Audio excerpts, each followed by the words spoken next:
Good evening, everyone. Welcome to this evening's event. I just saw somebody I knew. I'm kind of surprised to see him there. Welcome. I am Jeff Paulette from the Gerald R. Ford Presidential Foundation, and we are co-sponsoring with the World Affairs Council this year's Great Decision Series. We are proud and happy to do so. It's been a very fruitful partnership for both organizations. It helps advance our mission of highlighting the importance of character and virtue in our politics, and also fits nicely with President Ford's interest in an international agenda. We are also happy to partner with our friends at the Library and Museum, owned and operated by the National Archives. Having tough days, but we're also very happy to partner with them. So thank you for coming and for braving the cold, and I will turn it over to Michael Van Denen.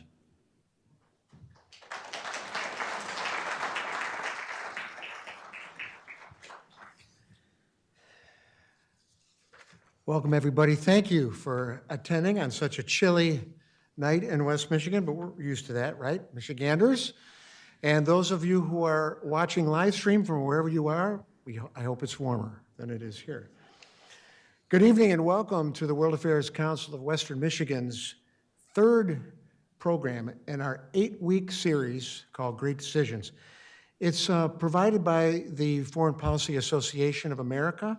They've been doing this since the mid-50s, mid-1950s, this program's going on. And we here at the World Affairs Council of West Michigan have been a part of almost all of them. So this series has been going on for a long time.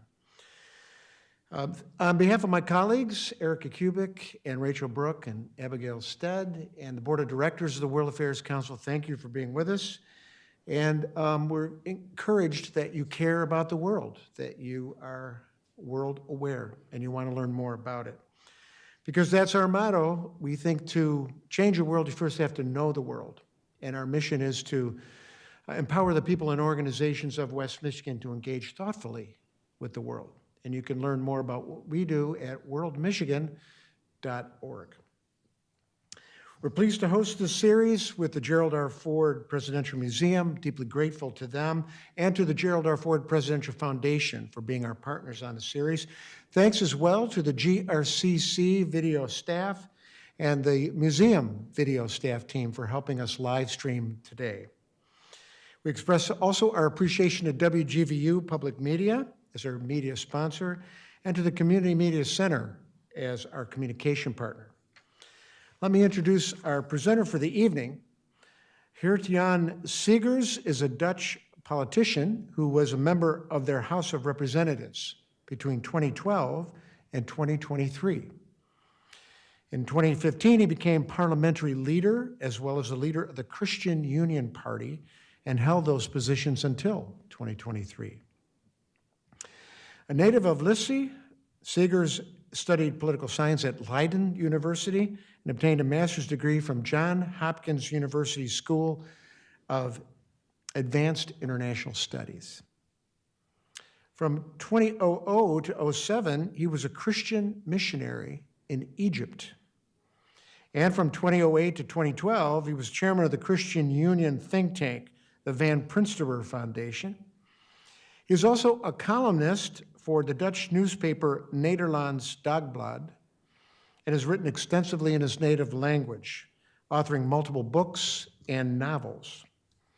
Additionally, since 2023, he has been co-host of a weekly podcast that engages in domestic and international politics with Klaas Dijkhoff, a colleague from the Dutch VVD, or Free Market Party. Gert Jan is a Calvin University this semester, and he's a visiting scholar. He teaches a course for political science on contemporary issues in comparative politics, faith, and politics in Europe. In addition, Segers is leading a faculty reading group sponsored by the Calvin Center for Christian Scholarship on the topic Speaking with Each Other in Our Polarized Political Times. He's also doing some consulting for Calvin University's DeVries Institute for Global Faculty Development. I'd like you to know, too, that Mr. Segers will deliver a lecture sponsored by the Frederick Meyer Chair in Dutch Language and Culture at Calvin. He'll deliver that at the Calvin's campus and the Fine Arts Center at 7 p.m. on April 3. So you might want to put that down in your notes. Working title for that lecture is Revolt of the Unheard, Populism Comes to the Netherlands. Be sure to check out that program. Tonight, he's going to give a few opening remarks, and then he will engage in a moderated discussion with Dr. Joel Westra, who's chair of the Politics and Economics Department at Calvin and director of their pre-law program. This program is sponsored by the Department of Politics and Economics, as well as the Frederick Meyer Chair in Dutch Language and Culture at Calvin. They are tonight's topic sponsors. We're also grateful to Einhorn LLC for their support as an additional topic sponsor. So please welcome to the podium, Gert Jan-Segers.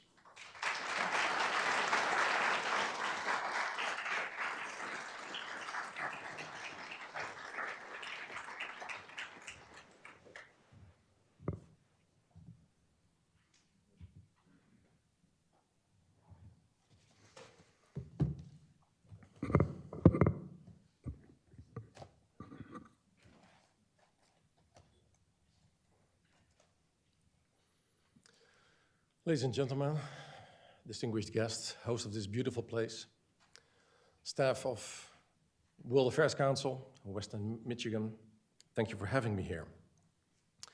Last Sunday, it was a year ago that Alexei Navalny died.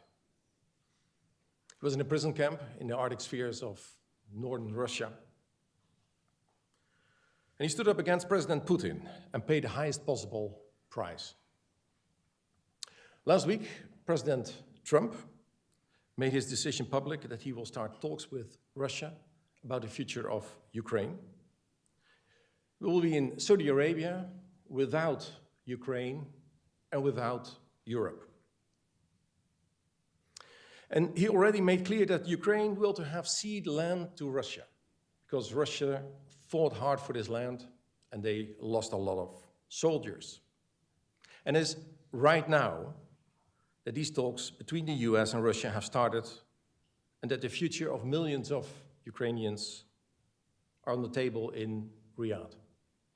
And it will also define the future of the cooperation between Europe and the US, the future of NATO.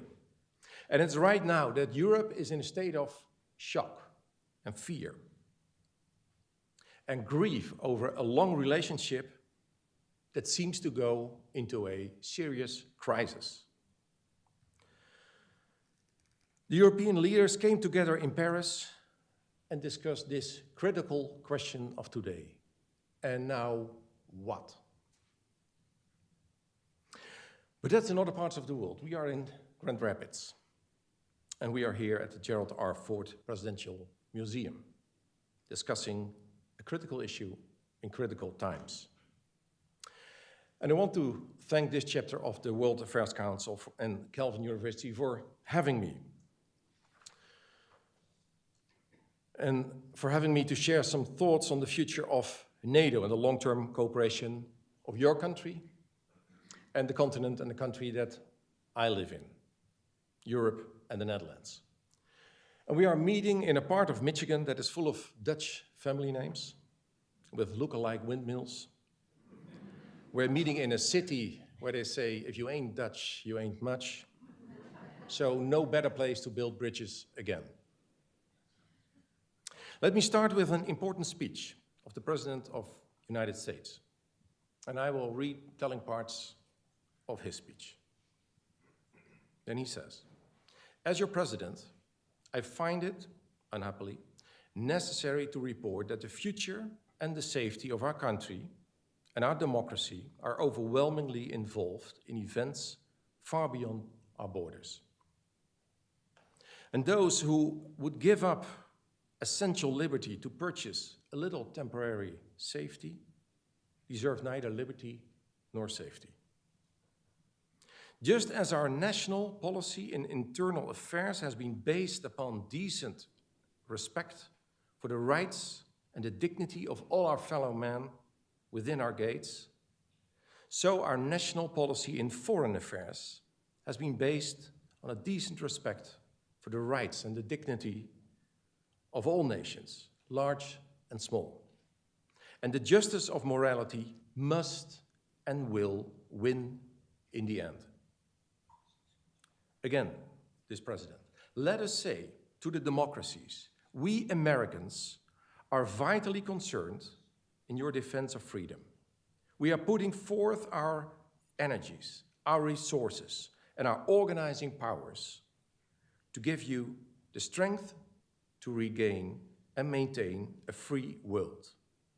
We shall send you in ever-increasing numbers, ships, planes, tanks, guns. This is our purpose and our pledge. This nation has placed its destiny in the hands and heads and hearts of its millions of free men and women, and its faith in freedom under the guidance of God. Freedom means the supremacy of human rights everywhere. Our support goes to those who struggle to gain those rights and keep them. These are words of Franklin Delano Roosevelt in 1941 in his famous speech, State of Union of that year, the For Freedom speech. It was another time with similar dilemmas, but with other choices than the ones that the current president is making right now. President Roosevelt had the conviction that the US and Europe not only had strong historical bonds. As European immigrants came to America, came to Michigan, and founded a country based on values and on the idea of freedom and liberty for all. But President Roosevelt was also convinced that the US and Europe had a common future. In a violent and dangerous world, the US and Europe were democracies in which human rights and freedom were the foundation for both civilizations. That was the reason why the US came to Europe's rescue in the darkest days of the 20th century and liberated us from the Nazi rule and ended the Holocaust. It was the moment when, as Roosevelt put it earlier, the justice of morality did win. That strong moral bond was why the US and Europe stood shoulder to shoulder in the Cold War, as free civilizations opposing the communistic regime of oppression. That was why Europe stood shoulder to shoulder with America when Al-Qaeda attacked the US on 9/11. And we went to war together. And again, when we were at war with the ones who were giving shelter to the masterminds of these atrocities. Again, American and European soldiers, including Dutch, were fighting together, dying together, including the Dutch, for our common freedom and safety. And this is much more of a covenant, based on a promise to help each other whatever it takes, and not so much of a contract that is transactional, that you can stop when it's not beneficial anymore. If you are assuming that I believe that President Roosevelt made the right choice in 1941, then you're right. But you also might think that was the past. What are reasons to keep on investing in the transatlantic covenant, in the transatlantic cooperation? Why would your tax money has to go to the security of Europe, to Ukraine, as it has been fighting already for 3 years in an existential war? This is the point of President Trump.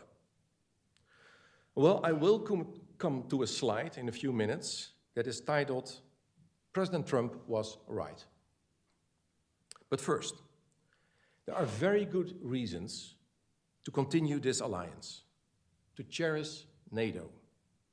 There are very good reasons to hold hands in this world, a violent, dangerous world.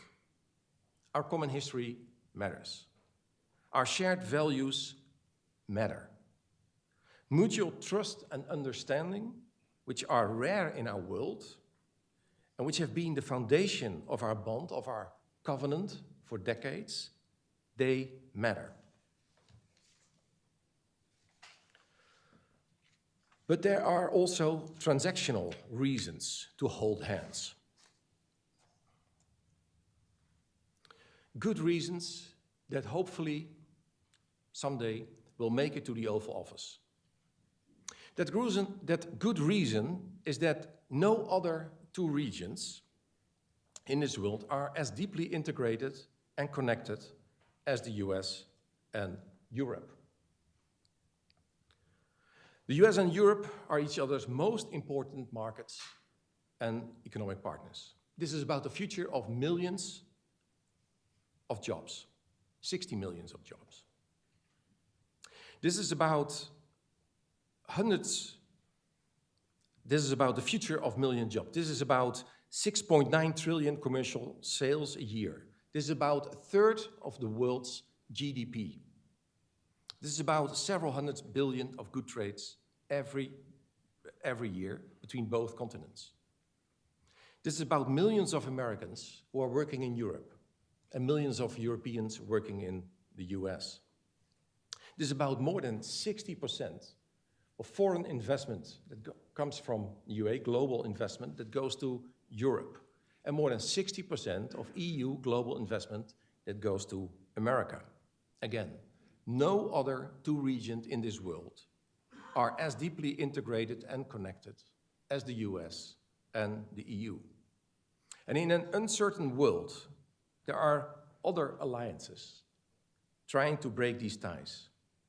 Other mighty nations that envy our strong economies, that hate human rights, that hate freedom of religion, that hate democracy, that hate political freedom, and that are willing to hurt us as much as possible.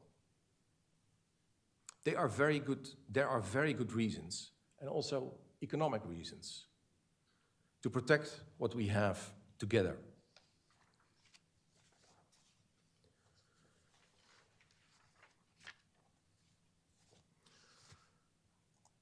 And yes, President Trump was right. Europe was not doing enough. As you can see in this slide, till 2014, it was even decreasing the investment expenditure on defense, with a turning point in 2015, with a little bit up in 2017, as Trump was warning Europe to spend more on defense. But the real turning point here was 2022, the invasion in Ukraine. But as you can see in the beginning, Europe was not paying for its security, was not investing in NATO enough. President Trump said it over and over again, and he was right. After the fall of the Berlin Wall, we spoke about peace dividend. And we thought that we had a life insurance with the US. For example, in the economic crisis in 2011, the Netherlands sold all its tanks. We didn't have ammunition for our military exercises. And faced with possible anger of voters for not delivering good healthcare, for example, we sacrificed our security on the long term.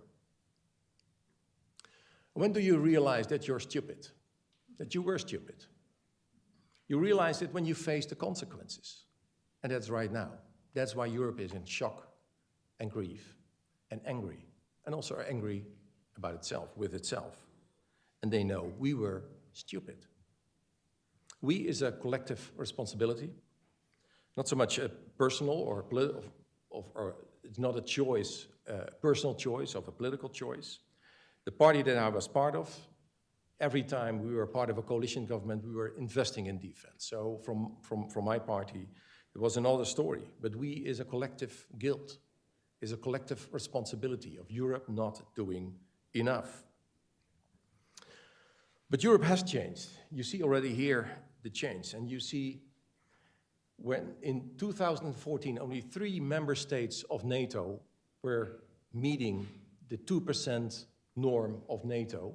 It was the US, it was the UK, and it was Greece. So now we have 23 nations, including the Netherlands, that are meeting the 2% norm.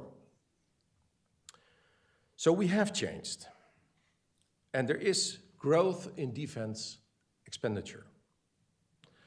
So we see the impact of the words of Donald Trump, and we see much stronger the impact of the war in Ukraine.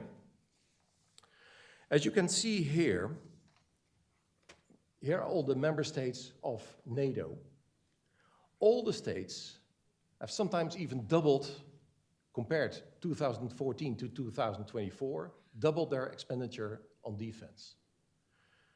And many of them are now above the 2% norm, including the Netherlands. There's only one country that is spending less, and that's the US.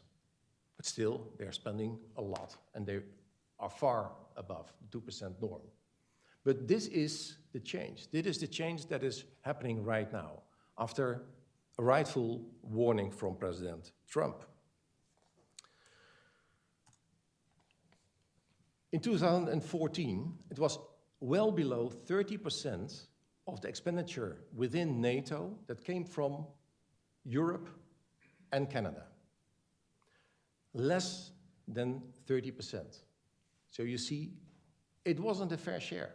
It wasn't a good job that Europe and Canada were doing. Now we are very close to 40% of NATO expenses. Change is happening. Things are changing.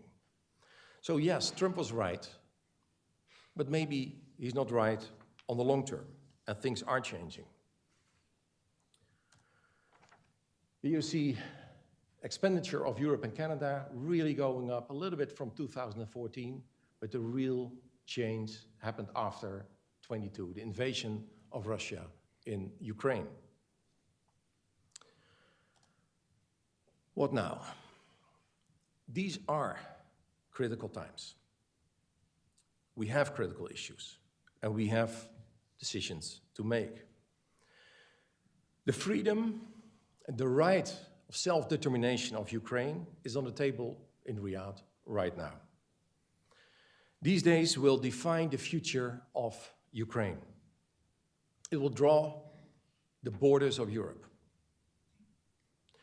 These talks in Riyadh will decide whether the Baltic states, Poland, Moldova, and other countries in Eastern Europe will have to fear for another war, a war within their borders. Ukraine is a test case for President Putin, who wants to go down in history as the leader, as the ruler that expanded the empire. And whatever he promised to do, till now, he did it. He started in 2008 with invasion of Georgia. He moved to Crimea in 2014. And then after the lack of any decisive response from the West, he launched a full-scale invasion of Ukraine in 2022. And he continues to attack Western facilities, infrastructure. He destroys cables. He's interfering in elections like the one in Romania. And Putin will not stop until he is stopped. Ukraine is the test case for the will of the people. Ukraine is the test case for a world order that respects the will of the people. And Ukraine is the test case for China that aims to wage a war on Taiwan and wants to include Taiwan by violent means into China. And the outcome of these talks, they will send a message to dark forces in the Middle East that believe in a violent jihad and see if the West remains unified. This year will be decisive whether the two most integrated and connected regions in the world will stay together, or that their bond will be broken by political choices made in the US right now. This is about the future of our covenant. So how do we move from here? Yes, still Europe has to do more. Europe has to be able to defend itself, and is not able to do so right now. So yes, Europe has to do more. We need to move, and we will continue to speak about that in our discussion. We need to move to a two-pillar NATO. A pillar for Europe and a pillar for Northern America, where Europe will be responsible for its own region, its own continent, its own security, but within NATO, with keeping the covenant we build. Let me end with Alexei Navalny. He stood up against President Putin. He was poisoned. They thought he would die, and he did it. He went to Germany for recovery, and when he was recovered, when he was healthy again, he decided to go back to Russia. And the question he got over and over again was, why did you come back, Alexei? And then he said, I have my convictions. I have my principles. And I made a promise to the people of Russia, whenever I was in a city, whenever I was in a village, whenever I was on a platform, I made a promise to the people of Russia, I will never leave you. I will never forsake you. I will stay faithful to Russia. And he wrote in his book, and I just finished it Saturday night, just the night before we had the first anniversary of his death. And he finished his book and he said, my calling is to seek the kingdom of God and its righteousness. And he was deeply touched by the words of Jesus in the Sermon on the Mount. Blessed are those who hunger and thirst for righteousness, for they will be satisfied. That was his promise. That was his calling. That was his goal. That's why he came back to Russia. We should ask ourselves, why should we stay together? We also made a promise. We have a covenant, not a contract. We have a covenant.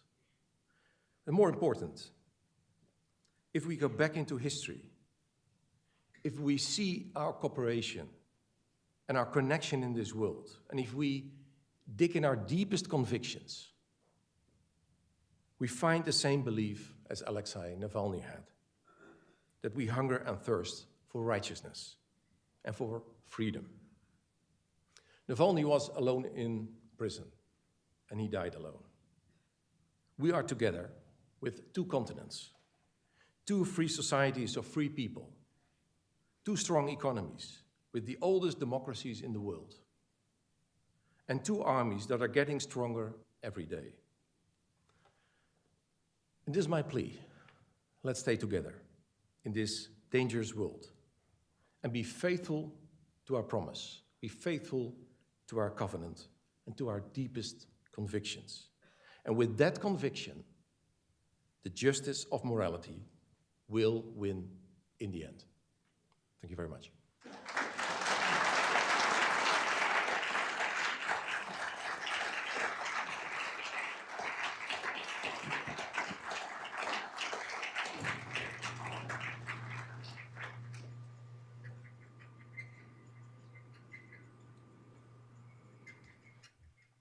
Thank you, Gert Jan, for framing the conversation for us, for giving us a contemporary European perspective on a lot of big issues.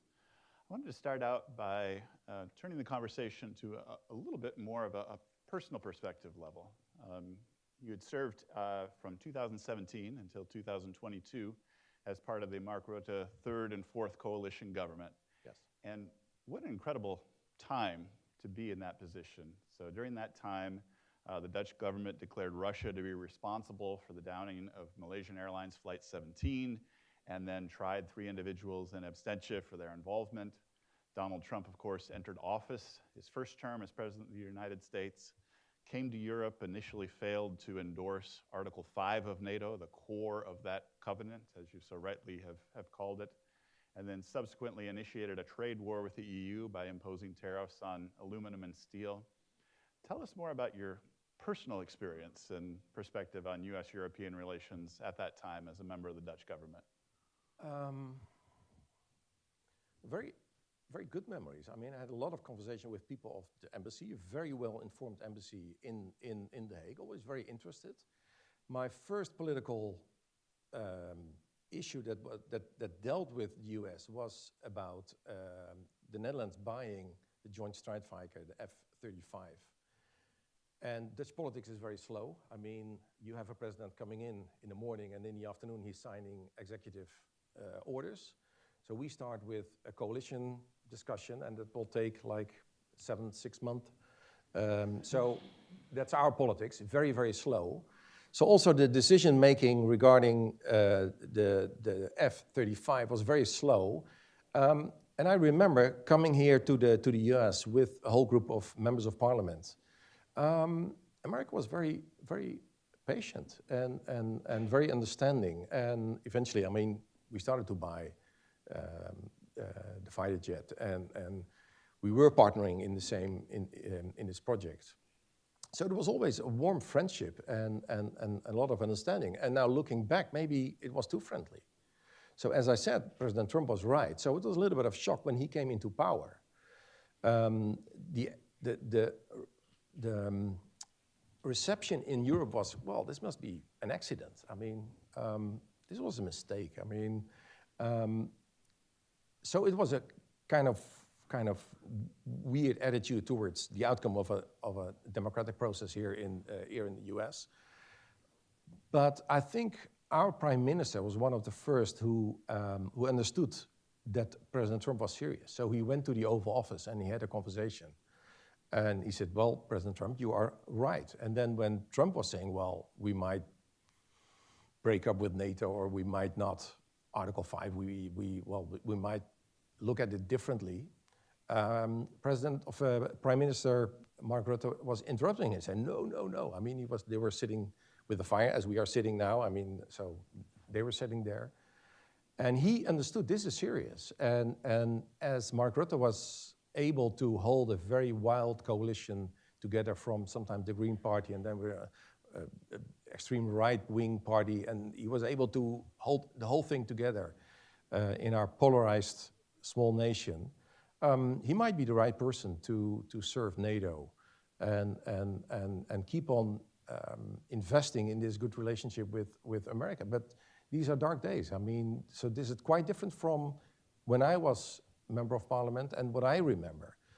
For example, the MH17, I mean, the downing of the airplane with almost 200 people, Dutch people who died, and more others who died in Ukraine because of the shooting of this airline, of this plane. I mean, there was this connection in the Western world, and it was like as we were standing together with the US in a different level and different scale, but 9/11, I mean, it united us. We had a little bit of the sense, okay, we are in this together. I mean, we have friends in this wild world, and we can see what happens. So it always has been friendly, constructive, and a little bit puzzling in the first term of President Trump, trying to understand what is going on here, and that was new.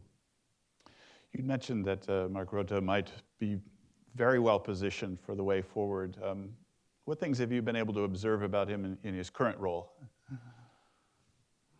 Well, he's very nice to President Trump. He's praising him all the time.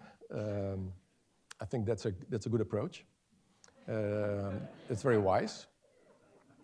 And I think he is able to build bridges. And he's now pushing Europe and say, well, you need to spend more. Great that you're reaching the 2% norm. But now we need to look at 5%. So though he was the prime minister actually who sold our tanks, so there is some history with him as well. I will not remind him every day of that, but I think he will be able to push Europe further than where they are now. And if he is not doing it, Eastern European countries like Poland, like the Baltic states, they will do it. They know how serious it is. It is deadly serious. Well, I imagine that leading coalition government in the Netherlands probably is good training for trying to hold together all the European members It was of a NATO. very long training. I mean, he was prime minister for a very long time. Yeah.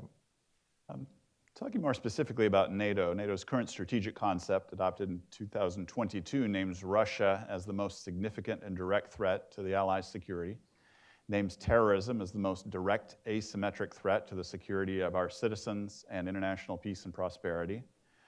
It additionally notes that conflict, fragility, and instability in Africa and the Middle East directly affect our security. And if that weren't enough, that China's stated ambitions and coercive policies challenge our interests, security, and values. What specific threats and opportunities do you see for NATO in those areas? Well, threats are very serious. I mean, the University of Leiden, so my old university, just calculated that was like in 23 and 24, Russia attacked Europe, disrupted Europe. So there were 57 incidents. So it was destroying a cable. So they recently destroyed a cable between the Baltic states and Scandinavia. So digital infrastructure, physical infrastructure, interfering in elections like Romania, as I was mentioning. So 57 incidents. It were 13 in 23 and more than 40 in 24. So it is increasingly becoming an issue. It is not yet, we are not ready, we are not about to see Russia invading the Baltic states. I mean, not now, they're heavily involved in Ukraine. But they don't want Europe to succeed. They don't want NATO to succeed. They don't want a strong alliance. They don't want to keep this bond. So they are disrupting as much as possible and encouraging parties that are on their side. For example, now the second party in Germany, so we'll have elections in Germany this Sunday. The second party is the AfD, who are kind of positive. They have a positive attitude towards Russia. So they might get help. I mean, so they might, I mean, even like on social media, for example, that was the case in Romania. All of a sudden they were pushing for a candidate. No one knew. And all of a sudden he was there and they stopped the election process. I mean, the procedure, which is a very strange thing to do. So it is serious. It's increasingly the approach of Russia to interrupt, to disrupt, to destroy, to dismantle, to break the European ties and to break the transatlantic ties. So it is existential. It is for our security, for the security of the Baltic states. Again, not on the short term, but they might be next. Moldova, Poland, they are scared. You saw the figure, especially in Poland. Now they are almost reaching the 5% spending on defense. So they are very serious. So yes, that is something that NATO was designed for. I mean, NATO was to protect all of us. So if you take one of us, you take all of us. And because when you know that we will revenge, I mean, we will come back as a collective power. I mean, Russia till now has stopped before the borders of NATO countries, but is now testing, are they serious? Is this covenant a real covenant, or is it a contract that might be ripped apart? So they are testing. Yes, this is a test case for NATO. And then Africa, well, the demographics in Africa are, I mean, they have growing population. I mean, it's just exploding. And then with shrinking population in Europe, migration will be a huge issue. As we have seen in all democracies, Western democracies, migration is a vital central issue and is encouraging populist parties and right-wing parties to grow. And of course, there are a lot of jihadic movements now. For example, in Sahel and Sub-Sahara, Nigeria, Somalia. These are threats. These are almost our direct neighbors. So these are threats for Europe. China is much more of an economic power. Of course, there is the issue of Taiwan. That might be a military issue. But the economic power of China is enormous, and they are more investing in economic power So yes, it is critical, and it's vital what they wrote down. That was the purpose why NATO was created, to defend us all, to defend our economy, our freedom, our societies, our people, and that's being tested now. There's so many of those threats really right on the doorstep of Europe. Yes. Do you think the China issue will sort of fall off the table, or is there enough bandwidth to keep an eye on China as well as everything else within NATO? So China is in the digital world a threat. I mean, they are, so with TikTok, for example, so there is a security threat. So TikTok is from China. They might use it to spy on a lot of people. So our public servants are not allowed to go on TikTok, for example. I mean, it is serious. So this is about knowledge, and this is about economic power, and this is about, well, stealing information. Different scale, but also disruptive, but not, at this moment, not a military threat. But of course, I mean, for them, Ukraine is the test case. And when they go after Taiwan, I mean, how will the world respond? How will the US respond? How will NATO respond? Do we keep a world order that respects borders and the sovereignty of nations? Well, I think you're right to point out, too, in a globally interconnected world in terms of economics, in terms of telecommunications, as you've suggested, the Chinese threat is in some sense right on the front door of Europe as well. So throughout the Cold War and beyond, and this is consistent with some of the things you'd noted, there's a tradition that Trump was more strident on, but he certainly wasn't alone. The United States had always advocated for a strengthened European pillar within NATO. Yes. Last year, French President Emmanuel Macron called on France's European allies to develop a credible strategic concept to defend Europe on their own if necessary. And now, immediately, has hosted an informal summit to address the future of European security cooperation. And meanwhile, as we were just talking about, the Trump administration seems much more focused on China as the primary US security threat to US interests, and quite disinclined in general towards overseas military commitments. What do you see for the future of NATO and transatlantic security cooperation? It was 1962 that John F. Kennedy came with the idea of a two-pillar NATO, as I was mentioning in the introduction. And it never took off. It never really happened, as Europe was heavily depending on US. And there was quite a presence of the US Army in Europe, in Germany, but also in the Netherlands, other parts. And we just took it for granted. We just thought, well, okay. And after the fall of the Berlin Wall, we thought, well, great. Now we were spending on our military, but now we don't have to. And that brought us in the state where we are now. And it's as I said, we were stupid. But reviving the idea of a two-pillar NATO, I think that is the way forward. There are people in Europe say, well, we should have like a European army. We should have the EU taking up this responsibility for security and safety. But the thing is, like, if you saw the people who were on the table in Paris, well, also Keir Starmer, Prime Minister of England, not an EU member anymore, but a very important European player and a very important army. Same case, Norway, for example. So still NATO is very relevant also in the European context, but then we should continue with this two-pillar idea. But then Europe has to take care of its own security. So protecting the border of Europe, having the presence of fleet ships in the Mediterranean, that should be a European responsibility. So now the American fleet is in Spain, and they still have a responsibility there. We should take over. I mean, yes, this is the time to say, well, things have changed. The European Union alone is 450 million people, with the UK even more than the US. So again, President Trump was right. I mean, why are we paying for the security of Europe? But then again, looking at the historic bonds, looking at the trusts, looking at the cooperation, look at the economic ties, look at the cultural ties, look at the political systems we have, and look around in this world. We have so much in common. It would be also very, very stupid to break NATO and say, well, we as Europe can do it alone. I mean, right now we cannot do it. But even in the future, if we would be able, I mean, we shouldn't. So we should keep this covenant.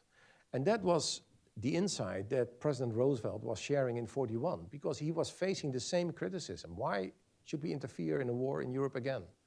And he said, okay, what if? What if these evil powers win and democracy dies in Europe? Do you think that that threat, that we will be able to hold off on our own, that we will be able to defend ourselves in this wild world? When Europe falls, will we be able to defend ourselves? We will not.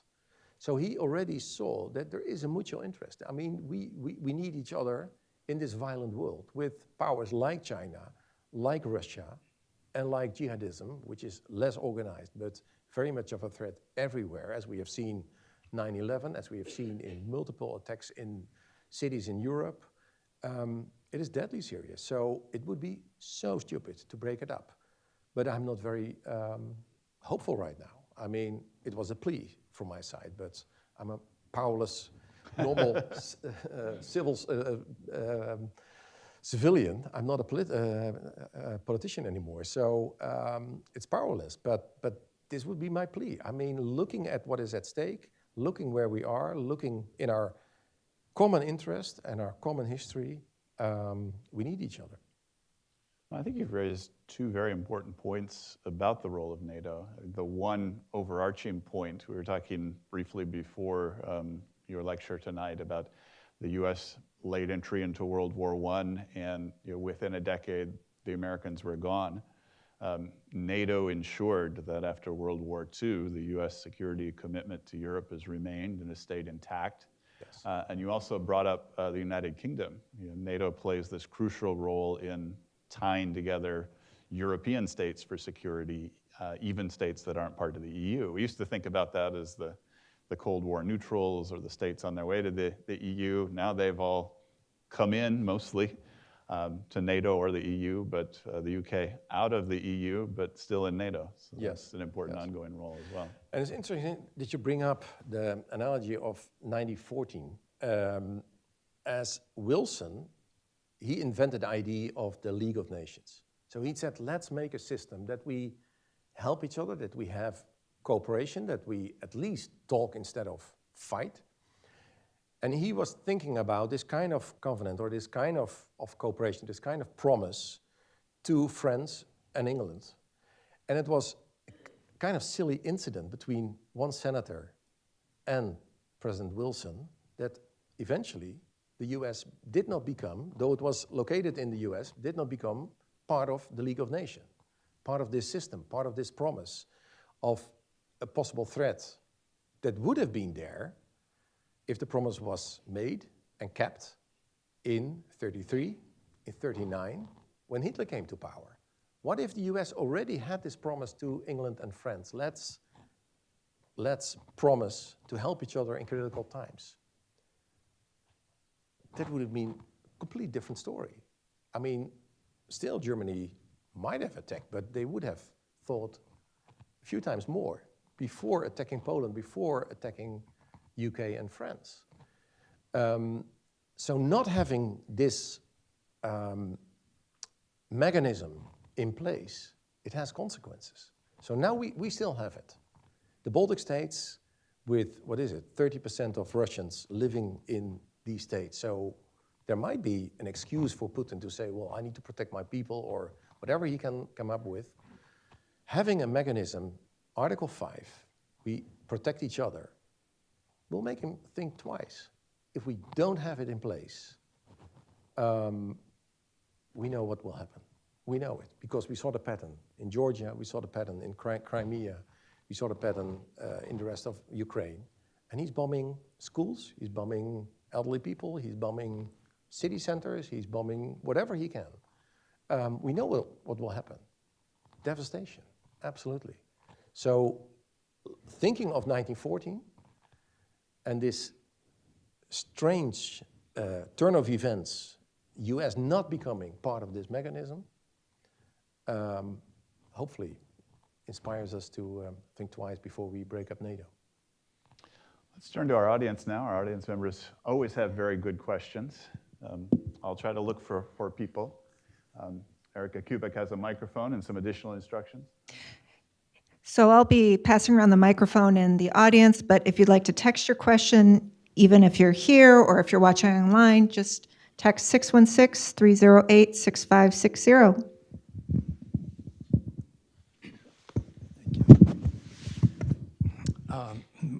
My question has to do with President Trump and Putin. Suppose they reach an agreement about Ukraine, and it's totally unacceptable to Ukraine. What options would Europe have in that event? What do you think Europe should do in that event? Yeah, that's another test case. That's a very good question. What if a terrible deal is made in Saudi Arabia or wherever they sign up the agreement? Ukraine will not accept it, for sure. If they are not on the table, at the table, they will not accept it. But it will be very hard for Europe to accept it when you're not at the table. I mean, when you're being sidelined, I mean, you cannot accept it. So Europe will not accept it, and that will be the ultimate test case. Will you then support Ukraine? Will you continue to finance this war? Will you finance the defense of Ukraine? I mean, it's not an attacking war. It's like a country defending itself, people defending itself, and then Europe has to decide. And my guess would be that they will do whatever they can and whatever it takes.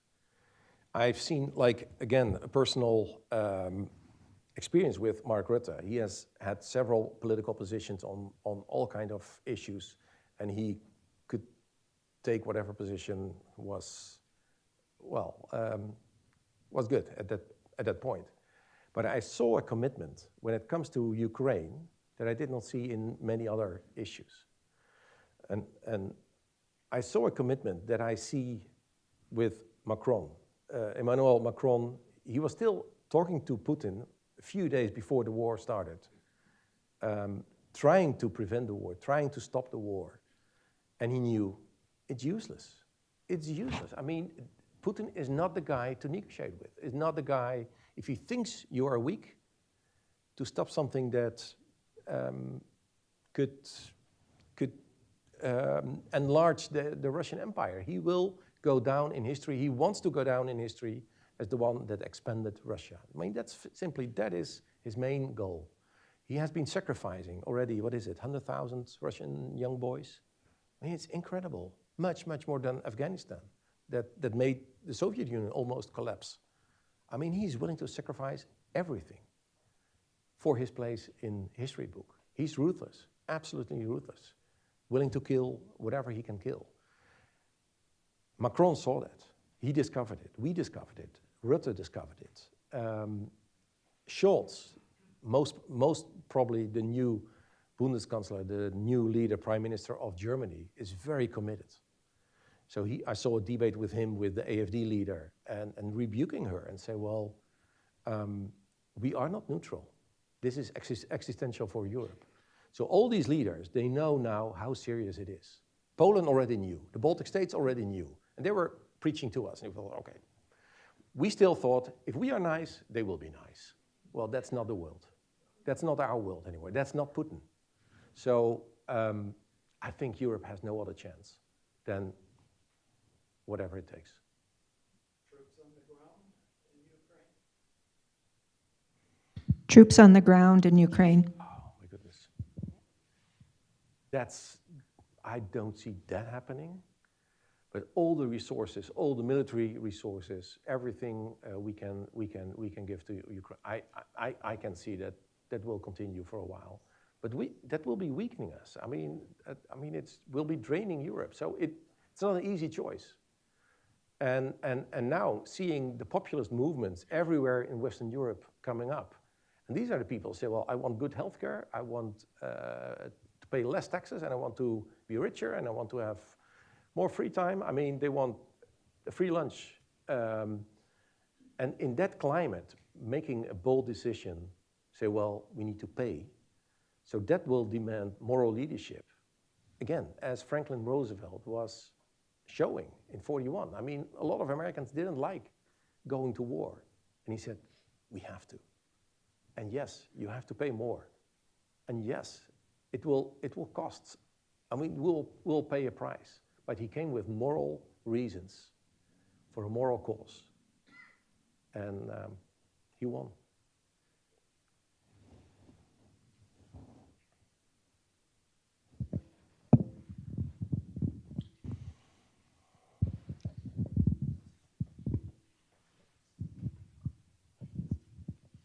Thank you.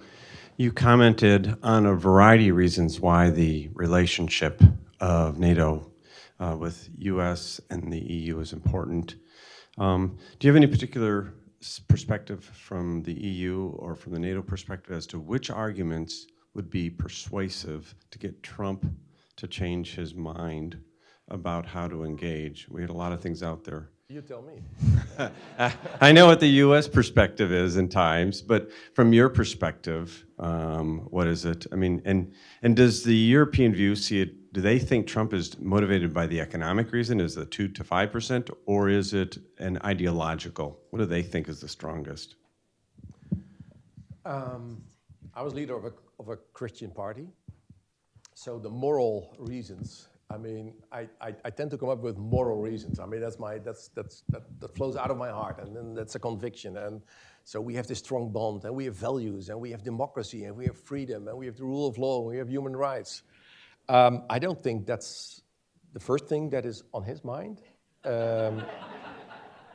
That's why I came up with the transactional reasons. I mean, there are also very good economic reasons. Just think of that together, these two regions. I mean, it's have 1/3 of the global GDP. That's a big chunk. That's a big part. That's our economy. So having 60% of global investment of the U.S. going to Europe and vice versa. I mean, these are solid economic reasons of two regions that are so deeply connected, that have so strong economic ties. And why? Because we understand each other. I mean, we speak, my English is not perfect, but we speak the same language. I mean, we understand our values. We know what trust is. We know how you deal with human rights and how you do business properly. And so there are economic reasons, and I would say these transactional reasons. I mean, it would be so stupid to say, well, we have a pivot to Asia and let's go for a walk there and let's forget Europe. Well, look at the business that's being done on a daily basis. I mean, as I said, trillions of sales every year. I mean, it's enormous. So I think these are might be, I hope, I pray, that this will be the convincing reasons to say, well, okay, let's rethink. The thing that scares me these days is, like, in the first term, from a European perspective, when I was looking at what's happening in the US, I mean, it looked a little bit chaotic, and there was a lot of discussion within the government. So, and also the ending was like president and the vice president, I mean, completely opposed to each other. It was chaotic. And the scary thing now is it's not chaotic. I mean, there is a program, there's an agenda, there is determination. So, oh my goodness, if this is the wrong agenda, and you start signing executive orders from day one, and you continue to do so, and you know that you don't like to invest in these European ties and in NATO, and if you think, I think still it's stupid, but if you think it's not in your interest, just let's not do it, let's just abandon it, and you're determined, and there's no chaos, and there's no opposition, there are no demonstrations, it's quiet, and if you stand up within the Republican Party, I mean, you know what your fate will be. I mean, you're kicked out. Look at Liz Cheney. I mean, look at all this. Who stood up? It's the end of your political life. And then seeing that it's quiet and that there's very little opposition with a much clearer agenda, That is scary. But I hope these transactional reasons have an effect.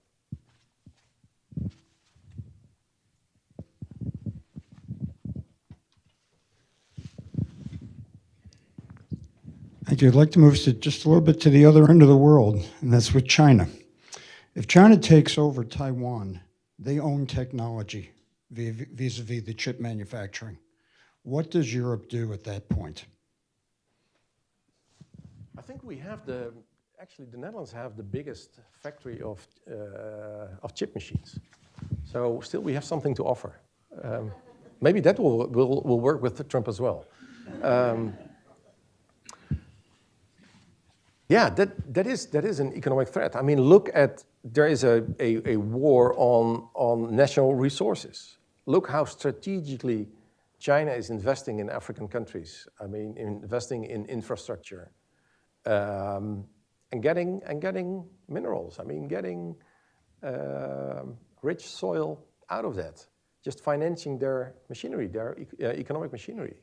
So they are very strategic. They're very quiet, they have a long term. I mean, so we have every 4 years, in our case, more often, we have elections.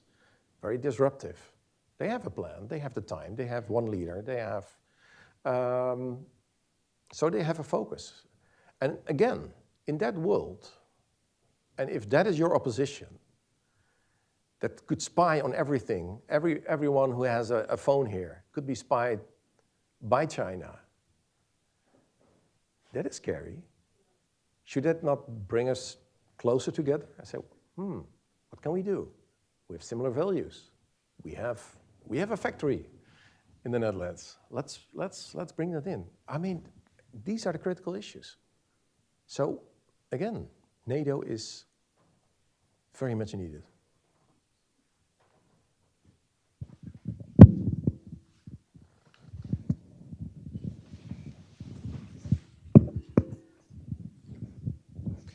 Hi, thank you. My question is, if Trump, let's say he pulls out of NATO or refuses to do the mutual defense of NATO nations, can Europe, is there any leverage that Europe has to correct that decision or to pressure Trump to make the right decision? I mean, here politically, our hands are tied now. He can run with whatever he wants to do. But can Europe, are there sanctions or are there any economic or political, is there any leverage to kind of guide or to avert the worst, I guess? No. There's very little that we can do. If one side of the transatlantic union says, well, we stop the whole thing. I mean, you cannot force people into a covenant, into a promise. If you don't want to keep it, then you're out. And again, we should come up with a variety of reasons, and I try to bring several ones, and also looking at China as was added. There are good reasons, and again, Roosevelt made this calculation himself and said, we cannot defend ourselves on our own. So he was facing Germany and Italy and Japan, and well, if they would have won, that was a difficult world for the U.S. to be in. I mean, so he made this calculation. I mean, you are a very knowledgeable, sound, healthy society. I mean, you have a lot of smart people. Your hands are not tied. I mean, you can speak, you can vote, you can write an article, you can be on the radio, whatever. I mean, of course there will be discussion here.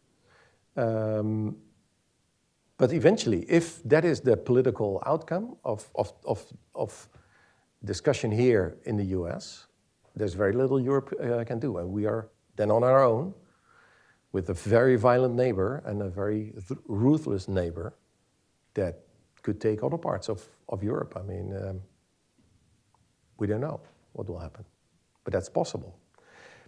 But again, I think reason, and I mean, there will be enough reasonable people here at one point to, you're laughing? You don't think so? I think so. We just voted. Yeah, but maybe for other reasons, and maybe not everyone realized what could be the outcome. I mean, he was clear about his agenda, so it was not a surprise. But maybe for other reasons, cultural reasons, whatever reasons, people voted. I mean, you have only two choices, isn't it? I mean, so we have like tons of parties we can vote. So for you, it's harder. I mean, there are some people somewhere in the middle, and well, it's either one. So, but with this critical decision, I mean, I'm sure it will not be taken overnight, and there will be discussion here. Mr. Segers, thank you so much for being here and speaking to us. I'm a dual citizen, Dutch-American, and looking forward to speaking with you later. Several good questions have been asked. The question that comes up as many of my questions are being answered in the Q&A is, how do you think European leaders should get the mandate to become the partner of strength that Trump clearly wants in Europe? I think strong leaders are being born in critical times, and these are critical times. So look at President Macron. He's politically in a very difficult situation as he is being squeezed between the left and the right, far left and far right, and the middle ground is very weak, which is the case in many European countries. It's a lot of division, and we have extreme left and extreme right. And so the voices of reason in the middle are kind of quiet. But realizing that it's existential, that this is about surviving of democracy and I mean, I make it a little bit dramatic, but for these Baltic states, and at Calvin, there was the ambassador of one of these Baltic states, Estonia, was there. They know what it is to be under Russian rule. Poland knows, I mean, still remembers what it was to be under Russian rule. And so they already were very serious, and they were very, very strong leaders when it comes to investing in defense and helping Ukraine from day one. I mean, they were 100% committed and encouraging all of Europe, even like Scholz in Germany was a little bit hesitant. I mean, should we really be involved? I mean, might it make things worse, and will there be an escalation? And there were other leaders, they were hesitant, as Macron was trying to negotiate with Putin, then realizing this is not the man to meet somewhere in the middle, because for him that's the beginning of a new war. For him that's the beginning of a new fight.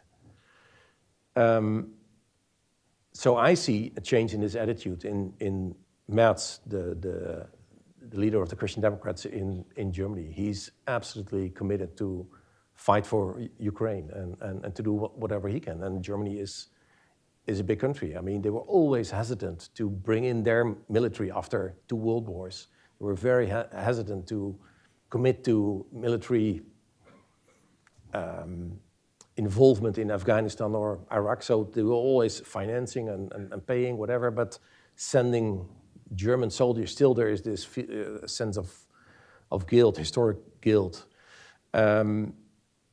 But now I think that will change. So with Merz, that will change. Macron now bringing European leaders together.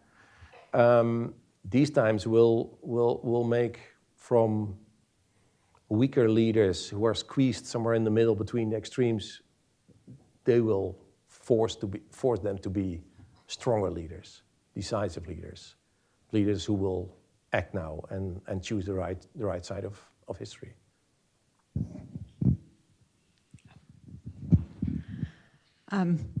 So Trump has expressed admiration for Putin, and I wonder if Trump, who has already also expressed expansionist desires, turns out to be more like Putin and will do whatever it takes to get what he wants and not be someone who's willing to find compromise. How would Europe respond to that, or possibly respond to that? Yeah, it was kind of telling that, like in these first, what is it now, 4 weeks, that he is criticizing and verbally attacking Canada and Mexico. I mean, two, in my eyes, friendly neighbors. I mean, did they ever attack the US or no? And reaching out to Putin. So, yes, there is this appetite for strong leadership. There is this, I mean, at one point he was saying that Kim, the leader of North Korea, was a good guy, was an interesting guy. So there is this appetite for strong leadership, and maybe that's a good question. I mean, how can you show strength? Because that is the language that he understands. And so again, now Europe is pounding his head and saying, well, I mean, why didn't we see it? And why didn't we understand it? And why didn't we do much more in the past? But they have to now. But also, Trump is a businessman, and he thinks in transactions, and he thinks, what's in it for me? And then weighing in the economic value of good relationship with, for example, Europe. That tells a story as well. So I think you cannot change the character of a man of 78, or what is he, 78? I mean, I guess, I mean, God might do it, but we are not able to change the character.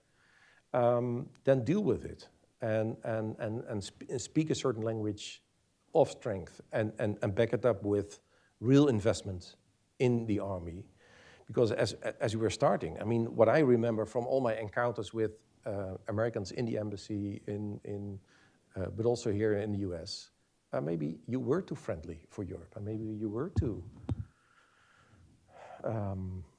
gracious to pay for our security. So it is a wake-up call. Only if you break up an army, if you break up your strength, I mean, it takes a while before you build it up again.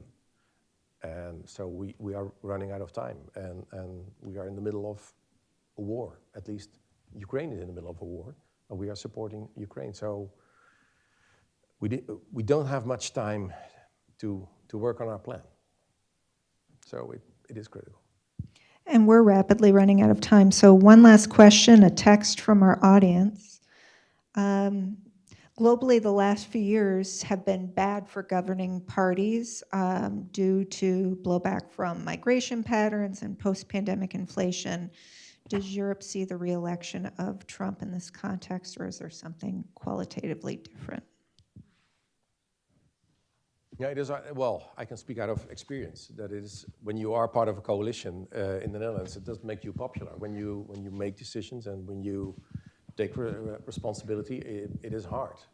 But that's your job. I mean, that's what you have to do. That is what it is. Stand up, be brave, explain what you did, and my sense is that in critical times, as Roosevelt, I mean, he was with his back against the wall, and he didn't have much choice. I mean, so again, coming back to this strength, he knew, and this is moral leadership, and this is a deep conviction.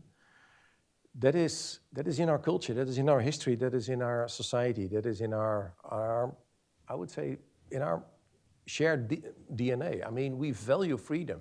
We are designed for freedom. We are made for freedom. And so democracy is something difficult, and it's not always fun to be in a position of responsibility as you're being criticized every day, and especially with social media. I started in 2012 as member of parliament when social media was still fun.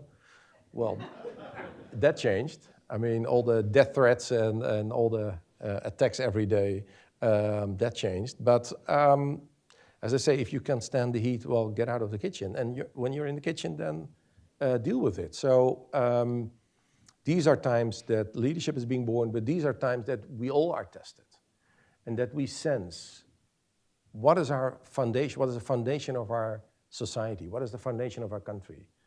At one point, you will go back. What was the design of the founding fathers? I mean, why did the Pilgrim Fathers from my hometown, Leiden, came all the way to the US? I mean, they had an idea of liberty, freedom for all. So you will go back eventually to your deepest conviction, to your own history, to the story of your nation, to who you are and where we are made for. So, and that's my hope. So I'm not very optimistic on the short term, but that's my deepest hope, that reason will win and morality will win. And that was the hope of Roosevelt. Remember, 41. So Hitler was at the peak of his power. He was conquering everything. He was winning every war. And still, there was this commitment, was a convinced and convincing president speaking to his Congress that was not very happy about war, not very excited about war, speaking to his fellow citizens that didn't want to pay for war and knew, well, we'll pay a price, and he was able to convince them. So these times produce the right leaders, and sooner or later, these two regions with this long history, as I'm now part of a beautiful community, Calvin University, as you are reading all these books, I mean, we have so much in our heritage, so much great books, so much great writers and thinkers. It will come back sooner or later. It will come back. So that's a hope. That's not optimism in the short term, but that's a deep felt hope that the desire that we saw in Eastern Europe, that at the end of the day, we want to be free. We want to be part of that system that is called democracy, that messy system of coalitions and of legislation and of deals and of, I mean, it's a messy process. But that's what we want, because that is respecting our dignity and our freedom and our voice and who we are. And sooner or later, I mean, that will show to be the system that is sustainable. Even China, I mean, it is a formidable power, economic power. But having one man at the head of more than 1 billion people with a 5-year or 10-year plan is not a sustainable system. It is not. So our messy system, our dirty system, our system we sometimes hate, and the politicians we sometimes hate, and I was one, and I was sometimes hated. Let's cherish it. Let's be proud of that, and let's go back to why we designed the design we have, and why we did it. And let's reinvent ourselves, and let's reinvent our friendship and our covenant. And I like to be in America. I like you. Thank you. Great food for thought tonight. Thank you so much, Gert Jan and Joel. And thank you for being here. Do me a favor, if you like this program, share it on our YouTube channel, subscribe to our YouTube channel, and help us get the word out. And then next week, come back for another Great Decisions series on China with Ali Win of the International Crisis Group. He'll be talking Tuesday right here at the Ford Museum, 6 p.m. So I hope to see you then. Bye.